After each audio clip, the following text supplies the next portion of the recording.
6 Amazon workers died due to a tornado that struck Edwardsville, Illinois, where the warehouse of this Amazon, where this Amazon warehouse was located. Now, it unfortunately was not able to withstand the tornado, so the building collapsed.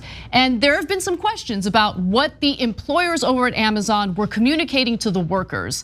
Were they encouraged to find safe shelter? Were they encouraged to keep working despite tornado sirens? Well, now we have some email or text message exchanges between one delivery driver and a supervisor over at Amazon. Here's what we know. Apparently, the delivery driver texted, "Radio's been going off." The driver wrote in a text obtained by Bloomberg News, "Keep delivering," came the response from her supervisor. "We can't just call people back for a warning unless Amazon tells us to." Now, the driver suggested that she return back to the base to find safety, to find shelter, but her boss warned that by doing so, she could lose her job. And by the way, what about safety training? Multiple Amazon employees have come forward to say that they haven't received any safety training, especially when it comes to issues like tornadoes. The only thing that they've received in terms of safety training is their supervisors essentially pointing to emergency exits. Now, the driver also texted this, "Tornado alarms are going off over here." The dispatch responded with, "Just keep delivering for now. We have to wait for word from Amazon. If we need to bring people back, the decision will ultimately be up to them. I will let you know if the situation changes at all. I'm talking with them now about it." The driver responded, because the situation seemed pretty dire and dangerous, "How about for my own personal safety? I'm going to head back. Having alarms going off next to me and nothing but locked buildings around me isn't sheltering in place. That's wanting to turn this van into a casket. Hour left of delivery time, and if you look at the radar, the worst of the storm is going to be right on top of me in 30 minutes. And even with those warnings, the dispatch responded with this, "If you decide to come back, the choice is yours. But I can tell you it won't be viewed as for your own safety. The safest practice is to stay exactly where you are. If you decide to return with your packages, it will be viewed as you refusing your route, which will ultimately end with you not having a job come tomorrow morning. The sirens are just a warning." Now, luckily, this driver survived and was able to provide these text messages to Bloomberg. And apparently now spokespeople over at Amazon are saying, no, the dispatch was wrong.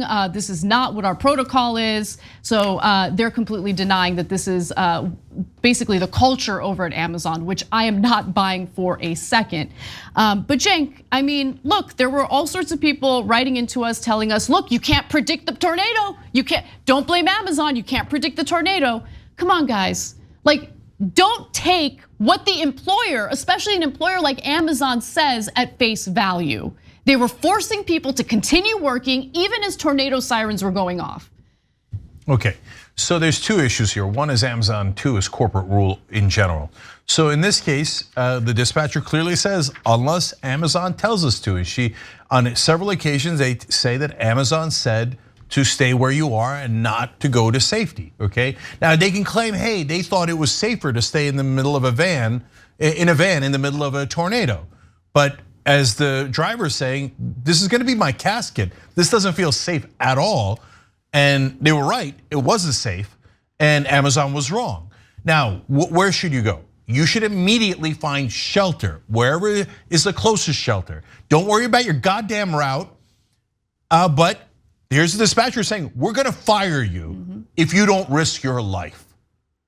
So now, Amazon needs to figure out, and through the court system, they should both civilly and criminally find out if Amazon actually did give that order, okay? But then secondly, guys, it's about corporate rule overall. And you all know this, you all know it in your bones because you're real people. People in New York and DC have no idea because they have $1 million jobs and they don't go through this at all. They have all the leverage they want with their bosses. Oh yeah, I'll get Fox News to give me $20 million. I'll get CNN to give me $20 million. But they don't realize not all of us have that kind of leverage, right? And you know that corporations will drive you back to work even if your life is in danger. You all know that. Denying that is absurd. The people that are supposed to look out for you is the government because they are your representatives. But our government is bribed regularly by corporations. They call it campaign contributions. And they bribe them so they can get power and fame. So the politicians can get power and fame, and they can get back brutal working conditions so they can make more money. And that's exactly what Amazon and all of the other corporations have gotten. And you will not be protected by your representatives because we now have a system of organized and legalized bribery. And that system, of course, is protected by our insanely conservative Supreme Court.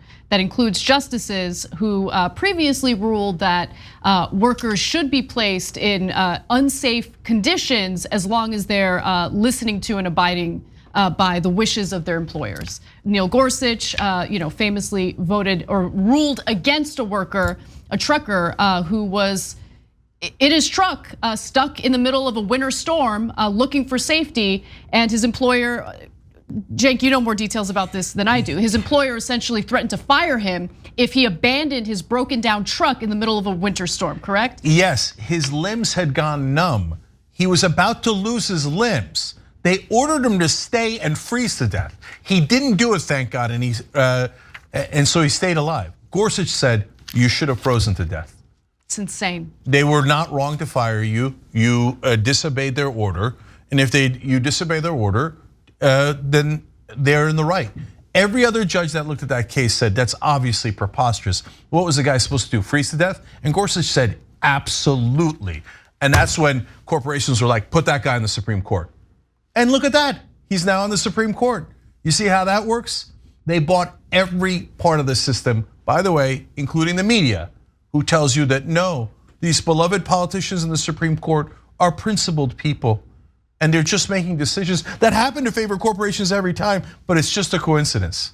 Do you think it's a coincidence? No, they're playing with your lives. Thanks for watching The Young Turks, really appreciate it. Another way to show support is through YouTube memberships. You'll get to interact with us more. There's live chat emojis, badges. You've got emojis of me, Anna, John, JR. So those are super fun. But you also get playback of our exclusive member-only shows and specials right after they air. So all of that, all you gotta do is click that join button right underneath the video. Thank you.